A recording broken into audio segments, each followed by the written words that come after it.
Müəllimlər, bugünkü dərsimiz 8-ci sinif 13-cü mövzu sinfon santexnika sistemi elementlərinin təmiri texnologiyası.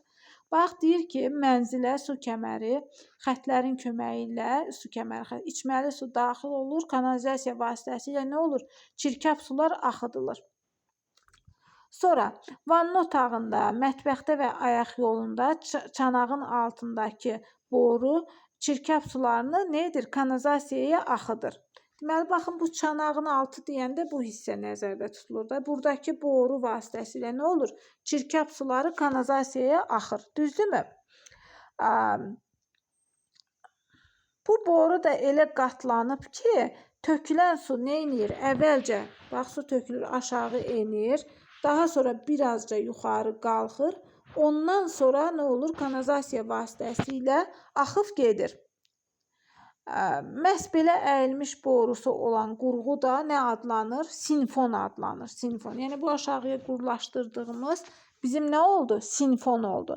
Sinfon da nəyə xidmət edir? Nə üçün o sinfonu quraşdırırıq? Əvvəllər elə promoy axırdı, lap dədə-babadan deyək. Yəni ki, o qazların, o kanalizasiya qazlarının mənzilə dolmasının qarşısını nə alır? Sinfon alır. Düzdürmü? Onun xidməti sayəsində, bax, deməli, vanna otağı ilə mətbəxə quraşdırılır. İki yerə quraşdırılır da bu sinfon. Onun da xidməti sayəsində, yəni ki, nə vanna otağından o pis kanalizasiya qoxusu gəlmir, havası təmiz qalır, nə də mətbəxdən. Deməli, bu hissə, bu bükülmüş hissə boru kəsiyidir. Onun bükük hissəsindən çanaqdan tökülən su bir anlıq nə olur? Bax, bu hissədə bir anlıq nə edir? Dayanır. Yaranan bu hidrosfer də kanalizasiyadan gələn qarşısını alır, onların da mənzilə daxil olmasını əngəlləyir. Deməli, sinfon budur, bu işə xidmət edir ki, kanalizasiya iyləri dolmasın mətbəxə, vanna otağına. İndi baxaq görək sinfonun hansı növləri var. Deməli, bir neçə növü var. Baxın, butulkavari var, daha sonra diz şəkilli var. Diz şəkilli növü var, S-vari var, büzməli var, U şəkilli var. Diz şəkilli S-vari də deyilir. Bu özü də U şəkillidir. Bu axırıncı da deməli büzməli sinfon. İndi başlayaq görək butulkavari sinfon nəyə xidmət edir? Bayaq da dedik ki, butulkavari sinfonu biz həm mətbəxə, həm də hara vanna otağına quraşdıra bilərik. Deməli, iki yerə butulkavaridən istifadə elədik. Onun su axıdan borusunun bir başı deməli hara quraşdırır? Bax, bu butulkavari sinfondur. Bunun bir başını biz nə elədik? Kanalizasiyaya, bax, bu hissəsini kanalizasiyaya, bu hissəsini də çanağa quraşdırırıq. Deməli, iki yerə quraşdırılır da bu butulkavari sinfonun iki başlığı olur. Biri çanağa, biri də kanalizasiya hissəsinə quraşdırılır. Zaman keçdikcə, məsəl üçün, bu gövdənin qapağına nə yığılır bu hissəsinə? Zirzibil yığılır. Bu səbəbdən də onu nə etmək lazımdır? O iyi gəlməsin deyənə biz nə edirik onu? Tez-tez təmizləyirik, düzdür? Deməli, indi baxaq görək diz şəkilli sinfon nədir? Deməli, bax, diz şəkilli sinfon bir qədər başqa quruluşa malikdir. Məsəl üçün, vannanın, duş kabinasının, bir də unitazın altına quraşdırılır. Bax, deməli, neçə yerə quraşdırıldı? Bayaqların biz butulkavaridə nə demişdik? Demişdik ki, vannaya, bir də mətbəxə quraşdırılır. İndi baxaq diz şəkilliyə. Diz şəkillidə artıq 3 dənə ad çəkdik. Deməli, bir qədər dedik başqa quruluşa malikdir. Vanna, duş kabinası, bir də unitaza. İndi baxaq görək diz şəkillinin zeyi hansıdır? Baxın, B variantına baxırıq. Baxın, diz şəkilli də budur. Deməli, görürsünüz, nisbətən yastıdır, uzunlamasınadır. Unitazın da altına quraşdıra bilərik bunu. Deməli, duş kabinasına da, vannaya da. İndi baxaq görək, büzməli sinfon hansıdır? Büzməli sinfon, baxın, bu şəkildə axırıncı. Bu, deməli, bizim büzməli sinfonumuzdur. Qat-qat bükülmüş şlankdır. Onu burub xortum vasitəsilə istənilən vəziyyətdə bərkitmək olar. Deməli, büzməli sinfon nadir hallarda su buraxır. Çünki olduqca az birləşmə nöqtəsi var. Görürsünüz, çox sadədir. Birləşmə nöqtələri azdır. Ona görə də Nadir hallarda o su buraxa bilər. Qat-qat bükülmüş də şlankdır. Testdə bizdən soruşsa ki, qat-qat bükülmüş şlank formasındadır, götürcük büzməli simfonu. Desə ki, nadir hallarda su buraxa bilər, az birləşmə nöqtəsi olan hansıdır? Yenə də büzməli simfonu götürcük. Deməli, baxın, indi baxırıq simfonun quraşdırılma qaydasına. Bax, deyir, simfonu quraşdırmaq çətin iş deyil. İstənilən şəxs bu işin öhdəsindən asanlıqla gələ bilər. Baxaq görə şəkil 3-də nə verilibdir? O simfonun hissələrini veribdir müəllimlər. Baxın, bərkidici araqat verilibdir burada. Qaykalar verilib. Bax, bərkidici 3 bu hissələr, deməli, nədir? Bərkidici araqat. Bax, bu 2 hissə qaykalardır. Bax, burada göstərib. 2 dənə bir yerdə, bir dənə bir yerdə. Sonra nə var? Gövdəsi var. Baxın, bu 4 gövdəsidir onun. Gövdəsi göstərilibdir. Gövdə qapağı var. Bax, bu qapağı da açıb təmizləmək olan qapağı. Gövdə qapağı var. Gövdə qapağıyla gövdə arasında, bax, bu göy olan araqatdır. Bərkidici araqatı var. Ondan sonra nə var? Əl üzüyana birləşdirilən şeyi var, borusu var. Bunun vasitəsilə birləşdiririk də o çanağa. Gördünüz, 5 hissədən ibarət oldu. Qaykası oldu, əl üzüyana birləşdirilən hissəsi oldu. Deməli, gövdə qapağı oldu, gövdəsi oldu. Sonra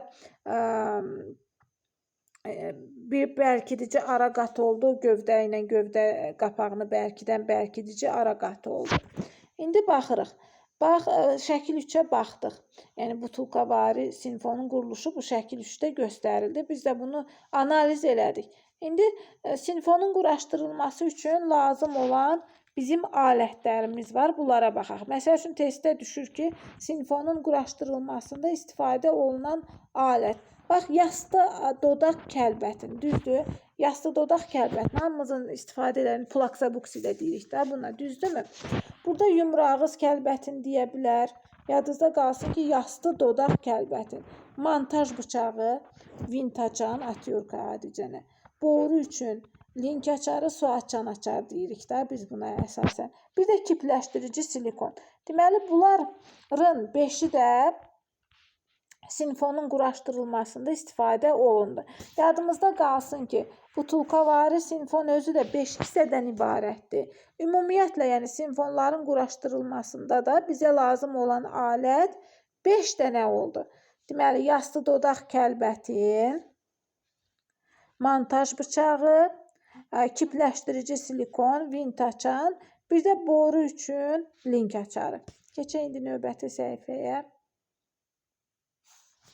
Bax, deyir ki, əgər simfon axıdırsa, olur ki, bəzən görürük ki, mətbəx meybelini açanda görürük ki, oradan simfondan su axıbdır ora. Görək, indi buna səbəb nə ola bilər? Ya pis quraşdırılmış olar, ya çirklənmiş ola bilər, onu təmizləmək lazım olar. Yəni ki, bu hissəsində çirk yığılar, biz onu o zaman axıtma baş verər. Onda da biz onu neynəməliyik axıdırsa? Təmizləməliyik. Deməli, simfon axıdırsa, nə oldu? Ya çirklənmiş ola bilər, ya da düzgün quraşdırılmamış ola bilər. Yəni, bunlar hər ikisi, baxın, burada çirklər də görülür, düzdürmü? Yığıntıdır da, yığılıbdır dibinə. Simfonun axıtmasına səbəb ola bilər. Deməli, istifadə müddəti ərzində yığılan zibil, yağ, mexaniki yollar və yaxud da müxtəlif kimyəvi vasitələrlə xaric olunmalıdır. İndi bilirik ki, bazarlarda, dükanlarda müxtəlif formada yağ əridici maddələr var ki, biz bunlar vasitəsilə nə edirik? Simfonu təmizləyirik, mətbəximizdə falan, yəni təmizlik işləri apara bilirik. Bir mexaniki üsulla var. Bir də yağ yandırıcı soda və kaustik yandırıcı soda, yəni ki, bunlarda olduqca əlverişlidir simfonun təmizlənməsində. Simfondan məsəl üçün tez-tez qaynar su axıtmaqla da uzun müddət onu təmiz saxlamaq mümkündür. Biz bilirik ki, qaynar su yağı əridir. Yəni, onun içindəki yağ əriyə-əriyə axıb kanalizasiyaya gedər, təmiz qalar. Amma simfonun mexaniki üsulla təmizlənməsi üçün vattuzdan nə edirik? İstifadə edirik. Deməli, vattuz özü nədir? Rezin klapandan və dəstəkdən ibarətdir. 2 hissədən ibarətdir. santexnika alətidir. Deməli, o borularda suyun hərəkətinə mane olan tullantıların havanın kənarlaşdırılması üçün nəzərdə tutulubdur.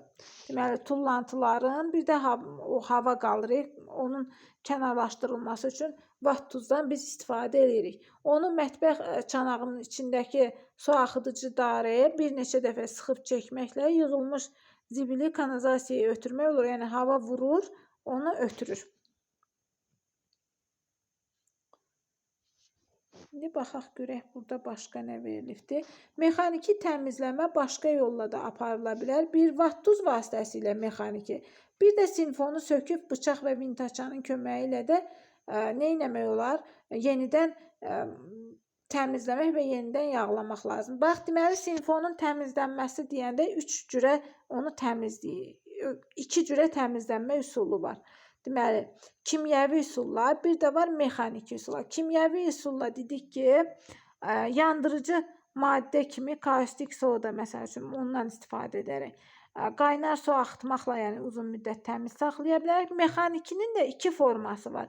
Bir, açıq təmizləyirik. Bir də ki, vattuzdan istifadə edərək nə edə bilərik? Biz sinfonumuzu təmizləyə bilərik. İndi baxırıq sinfonun mexaniki təmizlənmə texnologiyası nədən ibarətdir? Baxın, burada şəkillərlə də bizə verilibdir. Yazısı da var. Bax, birinci işimiz nə olur? Ümumiyyətlə, santexnika avadanlıqlarını təmir edən zaman adicə kranlarda keçmişdik ki, ilk işimiz təmir zamanı suyu bağlamaqdır. Düzdür? Burada da deyir ki, sinfonu təmizləmək üçün açmazdan öncə nə etmək lazımdır? O sinfonu açmazdan öncə suyu bağlamaq lazımdır. Əvvəlcədən onun altına nə qoyubdur? Burada görürsünüz, atlıq qab qoyubdur. Yəni ki, o zirzibil döşəməyə və yaxud şkafın içinə tökülməsin. Qab hazırlamaq lazımdır. Sinfonun dibini açırıq. Tam axana dək, yəni sinfonun dibi açıldı. O içində görürsünüz, karışıq zirzibil. O tam axana kimi qaba gözləmək lazımdır. Sinfona yığılıb qalmış o əlavə zibilləri də nə edirik? Buralardan təmizləyirik. Sonra sinfonun dibinin germetik olması üçün yivli birləşmə yerinə kipləşdirici silikon tökür. Bax, bu hissəyə o möhkəm kip yapışsın, hava işləməsin deyənə germetik olmaq o deməkdir. Yivli birləşməsinə kipləşdirici nə sürtdük? Silikon sürtdük.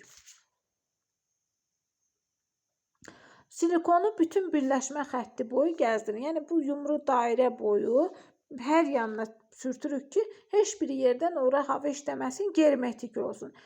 Sonra silikonun dibini burub bərkitməklə yığın. Yəni, silikonun dibini tam bururuq, bərkidirik, neynirik, hazır vəziyyətə gətiririk. Bax, burada göstərilibdir. İndi baxaq. Təhlükəsizlik qaydalarına baxaq. Deməli, santexniki işlər zamanı təhlükəsizlik və sanitariya qaydaları. Bax, santexnika avadanlığının təmiri yalnız böyüklərin nəzarəti altında olmalıdır. Məsəl üçün, şəhər yerlərində, binada uşaq nəzarətsiz onu açarsa, suyu bağlamazsa, axar o su, kirli maddələr qonşunun evini batırar, öz evlərini də batırar. Sonra su kəməri xəttinin istənilən hissəsinin təmiri və yenisi ilə əvəz olunması zamanı mütləq nə etmək lazımdır? Mənzilə gələn suyu bağlamaq lazımdır. Sonra təmir zamanı yalnız istifadəyə yararlı alətlərdən istifadə edin. Biz bunu, yəni ki, bütün sahələrdə iş zamanı öyrənmişdik ki, əgər alətlərlə işləyiriksə, onun mütləq yararlı alətlər olmalıdır. Yəni, xarab, əyri, üyrü alətlərlə biz heç bir iş yarıda bilmərik. Əyri bağlanmasın deyə yivli detalları birləşdirərkən nə etmək lazımdır?